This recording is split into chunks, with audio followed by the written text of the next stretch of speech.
আসসালামু আলাইকুম এভরিওয়ান, সকলের কি অবস্থা, কেমন আছেন? আশা করি তো সবাই অনেক অনেক ভালো আছেন। তো আমিও আলহামদুলিল্লাহ আপনাদের দোয়ায় অনেক অনেক ভালো আছি। তো আপনাদের মধ্যে নতুন একটা ব্লগ নিয়ে আসলাম। তো এই ব্লগটা হচ্ছে জাফলংয়ের সৌন্দর্য তুলে ধরা। তো জাফলংয়ের সৌন্দর্যটা কীরকম তুলে ধরা, মানে কি সৌন্দর্যটা জাফলংয়ের, তো আজকে এই ভিডিওটা হচ্ছে জাফলং দেখা। তো পুরো ভিডিওটা সবাই দেখতে আমার সাথেই থাকেন। আর জাফলংয়ের সৌন্দর্য কি আর কোনো মানে কিছু কোয়ার নাই, মানে আল্লাহর সৃষ্টি এত সুন্দর, সুবহানাল্লাহ, না দেখলে কখনো কইতেই পারতাম না। তো মনে করেন যে জাফলংয়ের সৌন্দর্য তো পুরোটা দেখেন, আমার সাথে দেখেন, পুরোটা ভিডিও দেখেন। আর কি আর কোনো মনে করেন অসাম। আর ফাহাদা মনে করেন যে আসিফ করতেছে, দে বন্ধু আমি ভিডিও করি। আর আমরা দুই বন্ধু ভিডিও করতে করতে সামনের দিকে আগাইলাম, আগে দেখলাম না, আস্তে আস্তে যাই। তো যাওয়ার পর মনে করেন এই যে দোকানপাটগুলো দেখতেছেন, মানে সাবান, বিভিন্ন জিনিস, অনেক কিছুই, মানে এখানে অনেক কিছুই পাওয়া যায় সস্তা দামে, সাবান, ফোন বা যে এভরিথিং, মানে সব কিছু বলার নেই, সব কিছু আছে। তো আমরা ফায়দা মনে করেন যে আমার সাথে আবার সোহাগ ভাই আছে, সোহাগ ভাই বলতেছিল যে আমরা ক্যামেরা ঠিক করছিলাম, আমরা ক্যামেরা দিয়ে ছবি টবি তুলি। তো ছবি টবি তোলার পরে মনে করেন যেন কিছুক্ষণ মনে করেন যে ফটো তোলার পরে মনে করেন যে আমরা ফানির যাবো। তো মনে করেন আশেপাশে জাফলংয়ের চারোদিকে মনে করেন একটা বিজিবি ক্যামো আছে। তো এই যে পাহাড়টা দেখতেছেন সামনে উপরের, এই যে এটা হচ্ছে পাহাড়, যে এটা হচ্ছে জাফলংয়ের সবচেয়ে উঁচু বড় পাহাড়। মানে এই পাহাড়ের নিচে আমরা নিচে ফানি আছে, হ্যাঁ।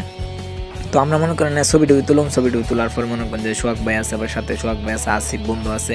তো আমি মনে করেন যে আমরা ভিডিও সিরিজ মানে ছবি টবি তুললে, ছবি তোলা শেষ মানে মনে করেন আমরা ক্যামেরাম্যানদের ছবিগুলো নেওয়ার পরে মনে করেন যে আমরা সবাই ওই নিচে, মানে যে আমরা, আমার পিছনে ব্যাগ আছে, ব্যাগের মধ্যে কাপড় গামছা সব কিছু আছে, আমরা মনে করেন যে ওই পজিশন লয়ে গেছি, গোসল দিব।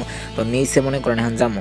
আর ওইটা দেখতে আছেন পাহাড়টা কি সৌন্দর্য, মানে এই জাফলংয়ের সৌন্দর্যের কোনো তুলনা নেই। আমরা ট্রেনের মধ্যে ভাবতেছি যে জাফলং যেন কত সুন্দর, না জানি তা না মনে করেন অনেক সুন্দর, মানে অনেকেই যা ঘুরতে যে ভাবে যে কত যে সৌন্দর্য। তো সবাই মনে করেন পুরোটা ভিডিও দেখেন। আর কি আর করবো, মানে সৌন্দর্যের কোনো তুলনা হয় না। আর আমার সাথে পুরোটা ভিডিও দেখতে দেন। আর মনে করেন যে সামনে যে আমরা যে ফানির ভিডিওর কথা কয়ে লাভ নেব, অনেক মজা হয়েছে সামনে। তো পুরো ভিডিওটা সবাই দেখেন। আর আটতে আটতে কথা কইতে কইতে মনে করেন যে আমরা নিচে আই পড়ছি অলরেডি। এখন সামনে গিয়ে সামনে ফানি আছে। আর মনে করেন ফানি এত ঠান্ডা। আর এই যে পাথরগুলো দেখতেছেন অনেক বড়, কি আর কম সাইডে আশেপাশে চতুর্দিকে। আর জাফলংয়ের নিচে নেমে তো মনে করেন যে জুতা হইলে আড়া লাগে, মনে করেন এমনি আড়ার জন্য অনেক পাথর। তো আর আমরা যে সময়কালে গেছিলাম ওই সময়কালে শীতকাল ছিল, শীতকাল মানে ফানি প্রচুর পরিমাণ ঠান্ডা। তো মনে করেন যে না আলহামদুলিল্লাহ আমরা অনেক মানে গুইরাটিরা অনেক খুশি হলাম। আর খুব আনন্দজনক বিষয়, এই যে পাথরগুলো দেখতেছেন অনেক শক্ত আর অনেক সৌন্দর্য, এই সৌন্দর্যের কোনো তুলনা নেই। এই যে পাহাড়টা দেখতেছেন এটা হচ্ছে ইন্ডিয়া, আমরা যে দাঁড়া রয়েছি এই জায়গাটাও ইন্ডিয়া, কিন্তু এটা ইন্ডিয়ার ভিতরেই পড়ছে, কিন্তু এখানে ক্যাম্প আছে, বিয়াসাপ আছে।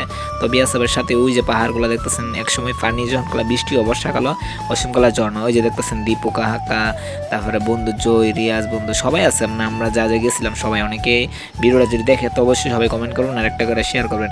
এই যে দেখতেছেন আমরা এই যে মানে টায়ারগুলো টিউবগুলো নিয়েছি, এটা হচ্ছে একটা আর মানে 200 টাকা করে।